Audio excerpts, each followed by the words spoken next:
এবার নজর রাখবো যে খবরের দিকে। গত কিছুদিন ধরেই আমরা দেখেছি সন্দেশখালী উত্তপ্ত হয়েছে। এবার সেই সন্দেশখালীতেই এক কোম্পানি কেন্দ্রীয় বাহিনী ইতিমধ্যেই পৌঁছেছে এবং যেমনটা জানা যাচ্ছে সন্দেশখালী এবং বাসন্তী হাইওয়েতে পুলিশকে সঙ্গে নিয়ে রুট মার্চ করেছে কেন্দ্রীয় বাহিনী।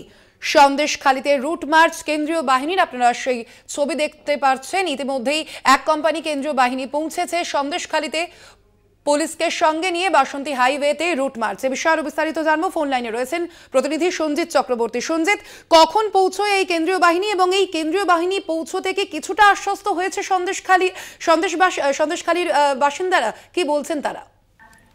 মুর্শিদাবাদ মহকুমা অর্থাৎ মুর্শিদাবাদ লোকসভা কেন্দ্রে প্রথম কিন্তু কেন্দ্রীয় বাহিনী এক কোম্পানি কিন্তু নামানো হলো। বিশেষ করে গতকাল রাত্রিবেলায় এসে গেছে। অর্থাৎ এই কেন্দ্রীয় বাহিনী যে প্রথমবার মঠবাড়িতে তারা আইলা সেন্টারে রাখা হয়েছিল, আজকে সকাল থেকে কলকাতা বাসন্তী হাইওয়ে এবং সরবেরিয়া দামাকালি রোডের একাধিক রাস্তায় যারা রুট মার্চ করেছে। এমনকি বেলমজুর, যেখানে বারবার বলা হচ্ছিল উত্তপ্ত হচ্ছিল, সেই বেলমজুর হাটখোলা থেকে বটতলা, বাগদিপাড়া, রামপুর একাধিক জায়গায় কিন্তু তারা কখনো গাড়িতে করে পেট্রোলিং করছে, অন্য সময় পায়ে হেঁটে রুট মার্চ করছে।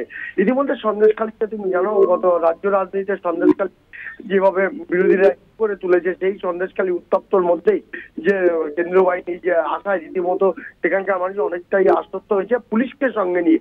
অর্থাৎ আজকে সন্দেশখালী থানার পুলিশের সঙ্গে নিয়ে সকাল 10টা থেকে তারা রুট মার্চ শুরু করেছে।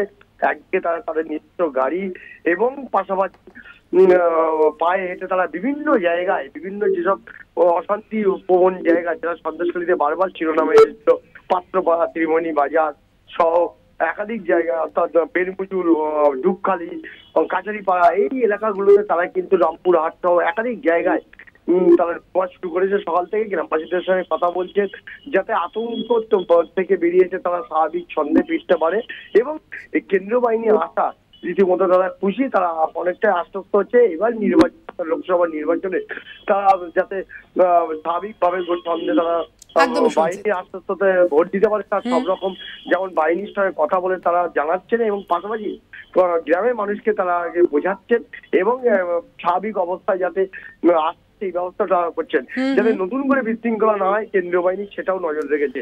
একদম সঞ্জিত, অবশ্যই সেদিকে আমাদের নজর থাকবে। ধন্যবাদ তোমাকে সঞ্জিত।